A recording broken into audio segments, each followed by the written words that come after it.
Good day everyone! Welcome for another video. Sa oras na ito ating pag-aaralan ang The Voice in Speech and Song na sa chapter 46 na po tayo, entitled Mga Kwento at Katatawanan. So atin pong pag-aralan itong sinasabing mga kwento at katatawanan. Sabi dyan, hindi angkop na kahalayan. Ang ministro ng Diyos ay hindi dapat magsalita ng mga salitang magdudulot ng hindi angkop na kagalakan. Tayo ay binili sa pamamagitan ng presyo ng isang malaking sakripisyo, ang sakripisyo ng kaisa-isang anak ng Diyos. So dito mapapansin natin na, di ba may nakikita tayong mga ministro, mga mensahidor ng Panginoon na ginagawa nilang entertainment ang church dahil mas gusto nilang attract sila sa mga tagapakinig.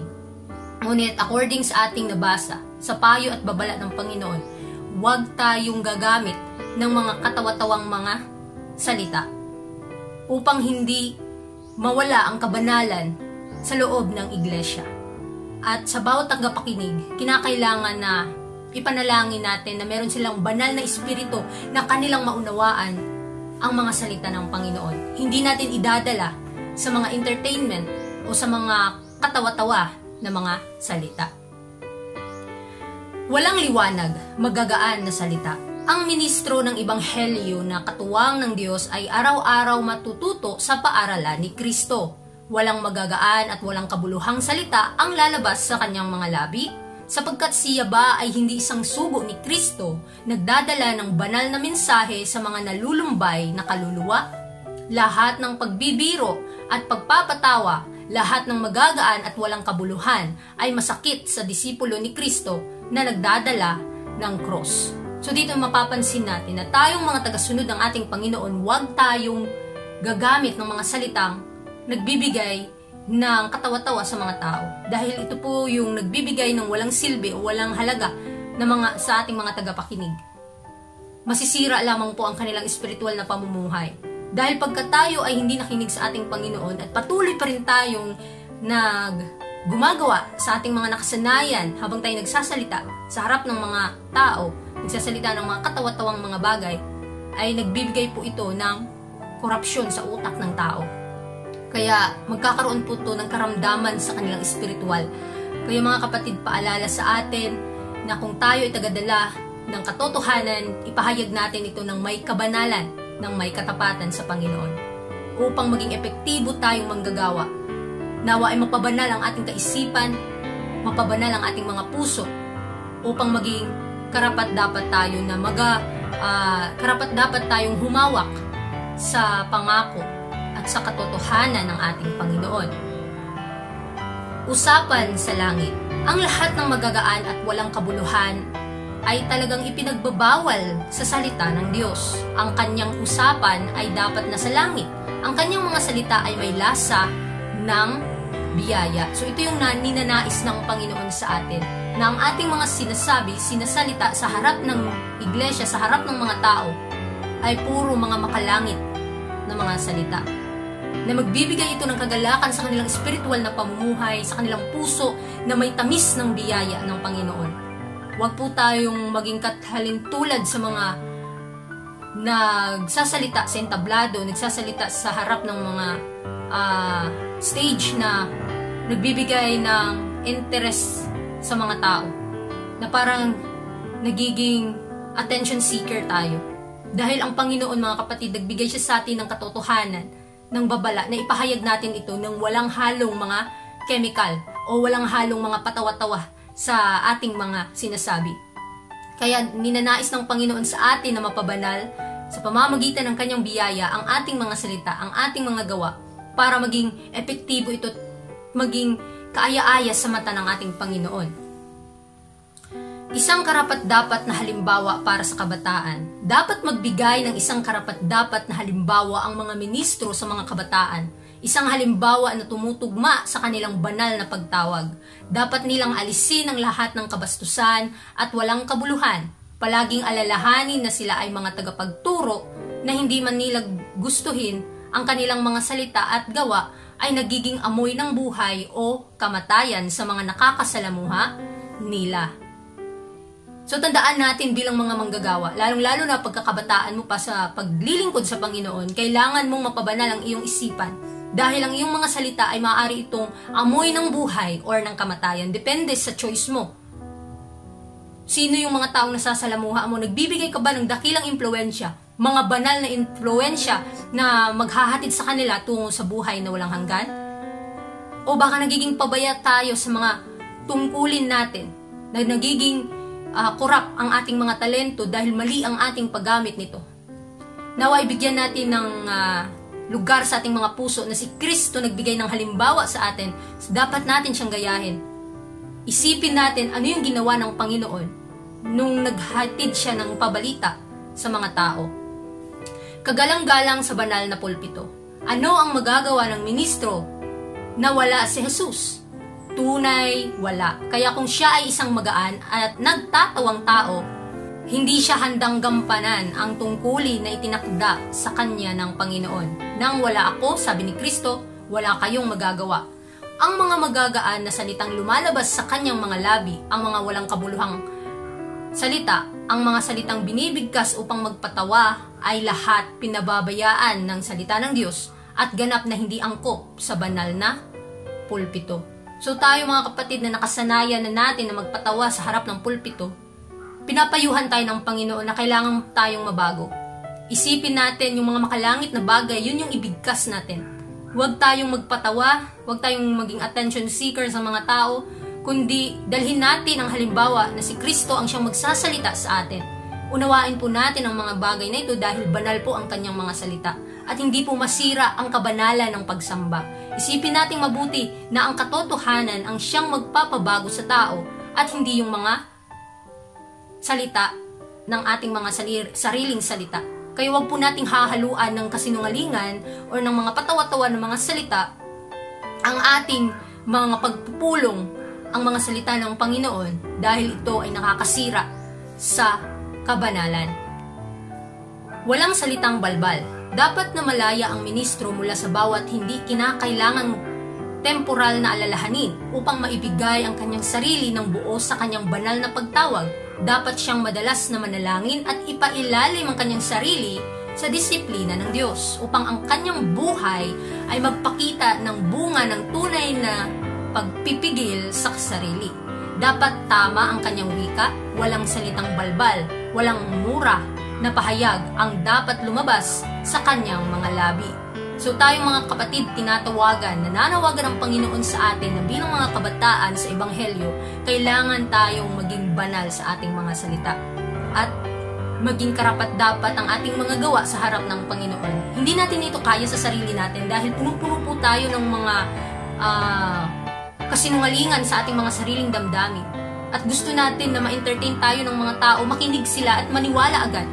Pero hindi ganon yung gusto ng Panginoon. Ninanais niya na sabihin natin ang katotohanan ng may kabanalan at ang Panginoon na pong bahala na mag-convince sa isang tao. So dapat ang lumabas sa ating mga bibig ay pawang katotohanan lamang na si Kristo ang nakatago sa ating mga puso at siya ang lalabas sa ating mga bibig at siya ang magde-develop sa ating mga karakter. Iwasan natin na magsalita ng mga kasinungalingan, magsalita ng mga nakakatawang mga salita upang hindi masira ang ating mga pag-aaral. Ang kabanalan ng salita ng Panginoon ay hindi mahadlang ng kaaway. Upang hindi rin makapasok ang mga kasinungalingan ng mga salita sa ating mga bibig. Kaya dapat maging aware po tayo sa bagay na ito. Sa tingin ni Kristo, hindi dapat maging mapanlikha ang mga ministro, lalo na sa harap ng mga kabataan. Hindi sila dapat gumamit ng magagaan na pananalita, pagbibiro o pagtatawa, kundi dapat nilang alalahanin na sila ay nasa tingin ni Kristo at dapat ipakita sa pamamagitan ng halimbawa ang buhay ni Kristo. So, tandaan natin kapag tayo ay manggagawa ng Panginoon, tingnan natin, unawain natin ang kanyang mga salita. At lalong-lalo na ang ating mga ministro, wag po tayong gagawa o magsasalita ng mga bagay na katawa-tawa, lalong-lalo na sa harap ng mga kabataan. Baka po ito ang kanilang magaya at ito'y kanilang ma-develop silang karakter. Kaya tandaan natin, iwasan natin ang mga bagay na nakakapinsala sa banal na kalooban ng ating Panginoon. Kasi si Kristo ay nakatingin sa atin. Nawa ay maluwalhati natin siya sa bawat salita na binibigkas natin. Walang pagtatawa sa pulpito. Ang ministro na handang makilahok sa magagaan na pag-uusap, handang magbiro at tumawa, ay hindi nauunawaan ang mga banal na obligasyong nakabigat sa kanya. At kung siya ay lilipat mula sa ganitong gawain patungo sa pulpito, hindi siya matutulungan ng Panginoon. Ang mga bulaklaking salita ay hindi sapat upang pakainin ang kaluluwa ng nagugutom na anak ng Diyos. Kaya tandaan natin mga kapatid, huwag po tayong gumamit ng mga salitang, mga walang kwentang mga salita, nagbibigay katawa-tawa sa bugso ng damdamin ng tao, kundi magsalita tayo na naaayon sa banal na kalooban ng Panginoon. Dahil pagka naging pabaya tayo sa ating mga salita, hindi tayo tutulungan ng Panginoon para makonvince ang tao. Mawawala ang kabanalan sa loob ng pagpupulong. Mawawala ang presensya ng Panginoon. Kaya tandaan, maging banal sa ating mga salita, iwasan ang mga makamundong mga salita, at maging solemn mga kapatid. Malinaw na maipahayag ang salita, hindi natin idadaan sa mga palabiro. So, salitang may lasa ng biyaya. Dapat alisin ang mga walang kabuluhan at pagbibiro mula sa usapan ng ministro, kundi ang kanyang pananalita ay dapat may lasa ng biyaya. Hayaang ang liwanag at pag-ibig ni Jesus ay magniningning sa kanyang halimbawa at mga aral, upang ang mga kaluluwa ay mapanalangin para sa guro.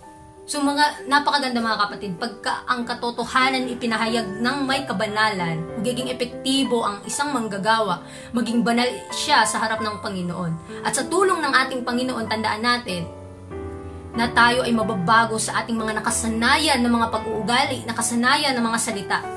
At sa pagka tayo ay nabago na, magiging epektibo na tayong lalakad at maging epektibo tayong hahawak sa katotohanan na pinagkaloob sa atin ng Panginoon. Huwag po tayong mawalan ng pag-asa dahil binibigyan tayo ng pribileyo ng Panginoon.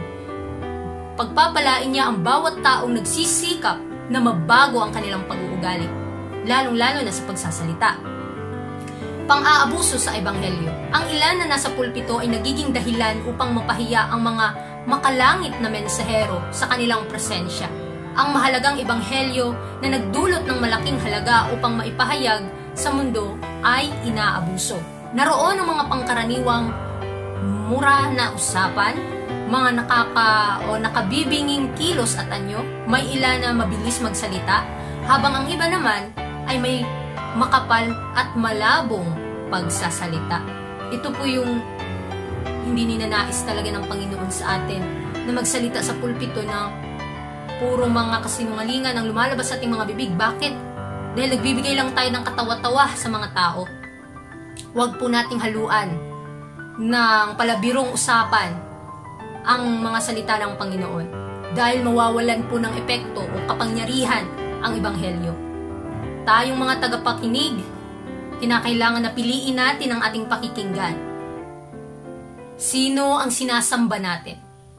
Baka sa ating pagpakinig sa isang ministro, ay yung atensyon natin nasa ministro na at wala na sa katotohanan. Kaya maging aware po tayo sa bagay na ito. Dahil tayo, pagka nakarinig ng tunay na katotohanan, banal na katotohanan, obligasyon din natin itong maipahayag sa mga tao. Kinakailangan ang ating isipan ay mapabanal ng mga salita ng Diyos. At huwag dayain ang ating mga sarili. Dahil ang kaaway natin mga kapatid, naghahanap ng paraan para makapasok siya sa ating pagpupulong, at sa pamamagitan ng palabiro at katawa-tawang mga usapan, dito siya natatawa, dito siya nakakapasok. Kaya ipanalangin natin sa Panginoon na maging mapagbantay tayo, ingatan ang mga salitang lumalabas sa ating mga bibig, lalong-lalo na sa loob ng iglesia. Karaniwang mga salita ng tao. Dapat na lubos na malaya ang mga mensahe ng katotohanan mula sa mura at karaniwang salita ng tao. Sa ganitong paraan, makakabuo ng makapangyarihang impresyon sa mga puso. Huwag hayaang isipin ng ating mga ministro na kailangan nilang magdala ng bago at kakaiba, o na ang mga mura at karaniwang pahayag ay magbibigay sa kanila ng impluensya. Ang mga ministro ay dapat maging tagapagsalita ng Diyos at kailangan nilang alisin mula sa kanilang pananalita ang bawat pahayag na mura o karaniwan. Mag-ingat sila na sa kanilang pagsasalita ay hindi nila mapahamak ang Diyos sa pamamagitan ng pagnanais na magdulot ng tawanan. So ito po yung dapat nating pag-ingatan. Tayo'y pinagkalooban ng talento ng Panginoon para ito ay magamit sa kanyang gawain, mapabanal ang ating mga buhay, na malakaran ito ng may kabanalan, ng may katapatan sa Panginoon. Kailangang iwasan ang mga katawa-tawang mga salita, mga palabirong mga salita. Even na kakaunti lang ang tumatanggap ng katotohanan, it's okay. Ang importante, sa harap ng Panginoon ay karapat-dapat kang magsalita ng katotohanan.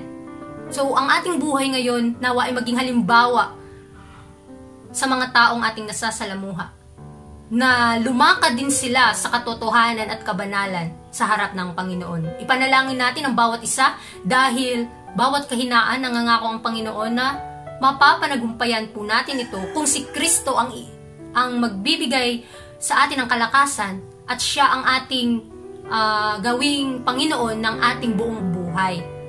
Kaya ingatan ang ating mga salita, ipanalangin upang hindi tayo magkasala laban sa ating Panginoon. Ang ating mensahe ay isang seryoso at banal na mensahe at kailangan nating magbantay sa panalangin. Ang mga salitang binibigkas ay dapat may katangian na sa pamamagitan nito ay makagawa ng impresyon sa puso at isip. Hayaang ang mga ministro ng Ebanghelyo ay maging itinampok sa pamamagitan ng katotohanan. So tandaan, ang katotohanan ay banal at kailangan tayong tagapagdala nito ay mapabanal din po upang maging epektibo ang mensahe na makalat dito sa ating mundo. Upang masaway na ang kasalanan at tawagin ito sa kanyang pangalan at malaman ng isang tao na kinakailangan niya si Kristo sa kanyang buhay. Kung once na maipakilala natin ang ating Panginoon sa ating mga karakter, malalaman natin na tayo ay pagpapalain at napapabanal ng kanyang mga katotohanan. Maging seryoso po tayo sa bagay na ito, mga kapatid, dahil tayo pinagkulooban nito, kailangan natin itong gamitin sa kanyang gawain. Sa lupa ng kaaway, sa sandaling ang isang mangangaral ay bumaba mula sa posisyon na dapat palaging okupahin ng isang ministro at humantong sa biro upang makakuha ng tawanan sa kanyang kalaban, o kapag siya ay mapanlait at hasa at nagbabanta sa kanya, ginagawa niya ang hindi kalooban ng tagapagligtas ng mundo, inilalagay niya ang kanyang sarili sa lupa ng kaaway. So ito yung ating maging maingat na gawin. Mag-ingat tayo na magsalita ng may kabanalan. Dahil pagka nagiging pabaya tayo sa ating mga salita, inilalagay lamang natin ang ating mga sarili sa kapahamakan, sa lupa ng kaaway na kung saan madali niya tayong mabitag. Hindi lang ang ating mga sarili, kundi ang mga taong na ating nasasalamuha. Kaya sa bawat salita na lumalabas sa ating mga bibig, even na nasa pagkainan ka, nasa labas ka, nangangaral, iwasan ang mga katawa-tawang mga salita at ipanalangin sa Panginoon na ang lumalabas sa ating mga bibig ay siyang kabanalan at kaaya-aya sa kanyang harapan. Dalisay na pagkain na walang dumi. Ang pangangaral ng salita ay dapat umapela sa isipan at magbigay ng kaalaman. Ngunit higit pa rito, ang mga salita ng ministro ay dapat umabot sa mga puso ng mga nakikinig. Hindi rin layunin ng pangangaral ang aliwin ang tao. Ang ilang mga ministro ay nagpatibay ng estilo na pangangaral na hindi nakapagbibigay ng magandang impluensya. Naging ugali na nila ang maghabi ng mga kwento sa kanilang mga salita. So ito po yung mga nakasanayan ng ating mga ministro, mga kapatid, nagpapatawa sila sa mga tao, mga walang kabuluhan ang lumalabas sa kanilang mga bibig. Kaya tandaan natin, kung alam na natin ang ganitong usapin, maging mapagbantay na po tayo, magbago na tayo, ipanalangin natin sa Panginoon, saliksikin natin ang ating mga puso upang hindi tayo mapahamak sa ating mga paglilingkod, upang maging katanggap-tanggap ang ating paglilingkod sa Kanya. Even na may kahinaan ka sa puntong ito, walang imposible mga kapatid, mapapanagumpayan po natin ang bawat kahinaang ito. Dahil sa pagsasalita ay gagamitin tayo ng Panginoon para maipagkaloob niya sa atin at sa mga tao ang dakilang liwanag ng kaligtasan. Kaya iwasan ang mga bagay na kakapinsala sa katotohanan. Ang ministro na naghahalo ng kwento sa kanyang mga salita ay gumagamit ng kakaibang apoy. Ang Diyos ay nalulumbay at ang layunin ng katotohanan ay nalalapastangan kapag ang kanyang mga kinatawan ay bumababa sa paggamit ng murang walang kabuluhang mga salita. So pinapayuhan tayo ng ating Panginoon pagka naging pabaya tayo at nagsasalita tayo ng mga walang kwentang mga salita, tayo po ay talagang mapapahamak. Bakit? Dahil sa mga salita na ating mga binibigkas, na hindi na natin makontrol ang ating dila na magsalita ng mga ganitong bagay, nawawala po ang presensya ng Panginoon. Nawawala ang kanyang banal na espiritu na siyang magkokontrol sa ating mga salita, sa ating mga gawa. Kaya wag po tayong gumamit ng mga salitang mura at mga walang kabuluhan. Ingatan ang salita ng Panginoon dahil ito'y magpapabanal sa atin. Mga kapatid, kinakailangan kayong mag-ingat kung paano kayo nagpapatotoo para sa Panginoon. Kailangan ninyong lumalim at lalong lumalim sa pag-aaral ng salita. Mayroon kayong iba't ibang uri ng isipan na dapat harapin at habang itinuturo ninyo ang mga katotohanan ng banal na salita, dapat ninyong ipakita ang sinseridad, paggalang at may kabanalan. So pinapayuhan po tayo ng ating Panginoon na mag-ingat sa bawat kilos at galaw, mga salita na binibigkas ng ating mga dila upang tayo ay gagamitin ni Kristo sa kanyang banal na gawain. Tandaan, kailangan tayong mapabanal sa gawain natin dahil dito po tayo minumold ng Panginoon paano niya ma-reflect sa atin yung karakter niya. Ito po yung pinaka-importante na maibalik ng ating Panginoon ang nasira na imahe ng kanyang banal na huwaran o ng kanyang banal na karakter sa ating buhay. Kung once na ipakita na natin ang banal na huwaran, kabanalan o banal na karakter sa ating buhay, tandaan, ang Panginoon ay darating, hindi na po siya magtatagal, tayo po ay haharap na sa kanyang luklukan ng awa at tayo ay tatanggapin ng may kagalakan. Kaya dito pa lang sa mundo, sanayin na natin ng may kabanalan ng ating mga salita dahil doon sa langit walang makakapasok na hindi banal. Kundi lahat ng pumapasok sa langit na bayan na ninanais nating lahat ang may kabanalan at dalisay na mga salita at mga gawa. Dahil magre-reflect po ito sa ating buhay. Ano yung iniisip natin? Araw-araw, ito yung magde-develop sa ating habit. Ito na po ang makasanayan nating magawa. At ito po ba ay nagbibigay kaluguran sa harap ng Panginoon? Kapag naatin po itong pinapractice, sinasanay sa ating mga buhay, hindi po tayo mabibigo. Tayo ay magiging magwawagi. Tayo ay magiging magtatagumpay sa mga huling araw. Pangako ng Panginoon, kung siya ang mananahan sa ating mga puso, mapapanagumpayan po natin ang lahat ng ating mga kahinaan. Kaya nawa, marami tayong natutunan sa chapter 46 ng The Voice in Speech and Song. Ingatan natin ang ating mga sarili na hindi magkasala sa harap ng ating Panginoon. Muli, magandang umaga. Thank you for watching.